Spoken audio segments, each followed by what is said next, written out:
इसको south Indians बिना पकाए फ्रूट की तरह खाते हैं और नॉर्थ इंडियंस पका के वेजिटेबल की तरह। जैक फ्रूट जो ओरिजिनली सिर्फ हमारे सुंदर वेस्टर्न घाट्स में उगता था, तब इसका नाम चक्का था। जब पोर्चुगीज आए तो इसे बोल नहीं सके तो इसे जैका बुलाना शुरू कर दिया और इंग्लिश में इसका नाम पड़ा जैक फ्रूट। आपकी लैंग्वेज में इसे क्या कहते हैं? इसका सबसे बड़ा प्रोड्यूसर इंडिया है पूरी दुनिया में, और यही भारत का सबसे बड़ा फ्रूट भी है, पेड़ पर उगने वाला।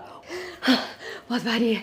इसी से स्वीट्स, आइसक्रीम, अचार सब कुछ बनता है, पर नॉर्थ इंडियंस को इसका फ्रूटी टेस्ट कभी नसीब ही नहीं हो पाता। तो बताओ आप इसे कैसे खाते हो?